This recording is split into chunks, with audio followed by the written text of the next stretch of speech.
Dragi slušatelji, u emisiji ste Hodaj uza me i Budi mi prijatelj. I kao što smo evo prije pjesme najavili, s nama je velečasni Marijan Štingl, župnik župe Svetog Franje Ksaverskog u Vidoševcu kod Gline. Velečasni Marijane, dobrodošli u našu emisiju. Hvala se, Marija, sve vas pozdravam od srca, vas i vaše slušatelje Radio Postaje Radio Marije. Mladi fest svima poznat je u Međugorju, no dugi niz godina postoji i u drugim državama, pa evo i ove godine održat će se po prvi put u Hrvatskoj. O čemu je riječ? Pa točno je prvi Mladi fest koji će biti organiziran u mjesecu lipnja ove godine. Rodio se zapravo nakon niza naših hodočašća mladih iz Petrinje, zajednice Marijine Legije. Evo godina već punih 23 godine odlazimo, svake godine sve veći broj mladih iz naše biskupije koji odlaze na taj susret mladih.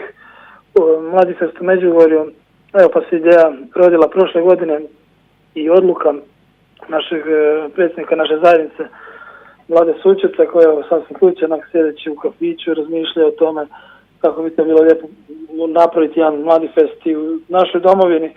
I tako onda krenuo novine, lista u kafiće, pijući kavu i naišao kako u mnogim zemljama poput Mađarske, Poljske, Hondurasa, Francuske se organizira takvi susreti i upravo toga dana poslije podne u programu na Mladi fest Međugorje su svjedočili upravo tome kako organiziraju, pa se evo rodila ta ideja i s te ideje smo krenuli u realizaciju koja će se ostvariti ove godine. To je uistinu velika organizacija, ali na plodno tlo je naišlo Povjerenstvo za mlade Sisačke biskupije i vaš biskup su bili oduševljeni i prihvatili evo da baš u Sisku, u Sisačkoj biskupiji zapravo se održi prvi Mladi fest. I evo, Sisačka biskupija bit će, mislim, zajedno sa Marijine Legije u suradnji sa našom biskupijom i Povjerenstvom za mlade u župi Vidoševac, jednoj maloj župi pokraj Gline, župa koja je ratom bila opustošena i razorena na jednom lijepom prekrasnom brdu pokraj crkve Svetog Franje Ksaverskog će se održati od 21. do 23. lipnja ove godine taj prvi susret koji nas je u geslo Pustite dječicu k meni. Pa mislim da je vrlo zanimljivo i simbolično baš evo na tom mjestu da se održi, da mnoštvo mladih dođe baš tamo i da možda i po prvi put i obiđu to mjesto, a naravno i da zajedno slave Gospodina. Pa je, to nam evo zapravo svima nama i cilj. Željeli bi, mi sami se oduševljavamo odlascima u Međugorje i nekako nas moj poziv je samo kao svećenik se rodio zapravo na Mladi festu prije nekoliko godina i tako da je dosta duhovnih plodova se rađa upravo iz takvih susreta koji se događaju u Međugorju. Pa smo željeli tim potaknuti druge mlade da krenu, da se odvože možda koji nisu imali priliku nikad se susreti s takvim nečim. Evo, na našoj biskupiji Sisačkoj ove godine u tijeku godina i mladih koja će završiti odlaskom na susret mladih u Međugorje u kolovozu mjesecu, pa evo nekako će ovo biti samo jedna duhovna priprema za ono nešto veliko veličanstveno što će se svakog ljeta događa zapravo u Međugorju. Pa nekako žele biti time i druge mlade potaknuti da što više u većem broju tamo se upute da pođu u Međugorje. Ovo je zapravo, možemo reći, evo jedna prva najava, ekskluziva skoro, bit će i puno više informacija. Kako će se mladi moći prijaviti i doći na ovaj Mladi fest? Da, evo, službeno smo ovih dana i najavili taj događaj, evo, pratimo i mnogi portali su preuzeli vijest i imaju, evo, mnogi su, hvala im svim medijima koji već su se angažirali da tu vijest, radosnu vijest pronose. Pa procedura je sasvim jednostavna, već smo izradili internet stranicu i promo spot je izrađen i tako mnogi drugi detalji koji bi mogli upućivati do svega onog informacija koji su zapravo potrebne, kako doći, kako sudjelovati zapravo. To se sve može jednostavno pronaći na našoj internet stranici koju smo izradili samo za ovu prigodu. Dovoljno utipkati Mladi fest Hrvatska i već će on biti tamo usmjeren na našu stranicu i tamo su i prijave koje će biti nama od velike važnosti da možemo, evo, kao organizatori se pobrinuti za smještaj, za prehranu i za sve one druge pojedinosti koje će biti potrebne kako bi se mladi mogli što ljepše osjećati tih dana, petka, subote i nedjelje od 21. do 23. lipnja.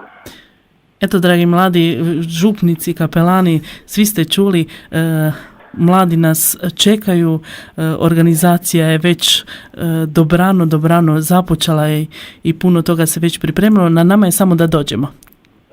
Tako, evo, puno zanimljivih imena smo, evo, pozvali ih naše crkve, s nama će biti, drago nam je to da pristaje župnik Međugorski, Fr. Marinko Šakota, naš biskup, mnogi drugi, tu će biti pater Ike Mandorić, zatim Don Damir Stojić, Alan Hržica, mnogi drugi, evo, drago nam je da je bogat program, želimo ponuditi svim mladima koji će doći u naš kraj, evo, Banovine, Sisačke biskupije, da dožive nešto veličanstveno i lijepo, evo, trudimo se i vjerujem da će nam to u tome Gospod i pripomoći. Ne baš pomoći, nego pomoći, ona je ta organizatorica koja nas samo motivirala da ovo učinimo i da to, evo, zaživi. Upravo tako, veličasni Marijane, evo, hvala vam. Naravno, mi ćemo biti još u kontaktu, jer želimo vam puno uspjeha i vidimo se uskoro na Mladi festu. Hvala vam puno od srca, evo, još jednom upućujem svima vama, dragi mladi, koji se takvog duha osjećate. Evo, dođite, naravno, još su mnogi mjeseci, dani pred nama i vjerujem da će se doći do novih informacija kako je šta, ali evo, već sada odluka neka se u srcu stvara da doživite ovaj lijepi događaj u našoj Sisačkoj biskupiji. Hvala vam najljepše. Evo, dragi mladi, što reći, znači zapišite si 21. do 23.6. Mladi fest u Hrvatskoj. Svakako, evo, kao što smo rekli, tek su počele informacije. Radio Marija uvijek prati sve što ima veze s Marijom, jer mi volimo našu Mariju, pa evo, ekskluziva među ostalim je tu, a sve informacije ćete moći i pronaći, kao što su i rekli, znači i na web stranicama i bit će na našoj Radio Mariji. Samo je na nama da dođemo. Možda evo baš je zanimljivo, veličasni Filipe, vi ste rodom iz Međugorje i Mladi fest u Međugorje je nešto što isto vama puno znači. Što vi kažete o ovakvoj jednoj inicijativi baš u Hrvatskoj? Pa evo, hvala Bogu i ja ću se sada poslužiti onim riječima što je meni nedavno uputio moj kolega i koje sam već spomenuo u ovoj emisiji, pa da pohvalim i veličasnog Marijana.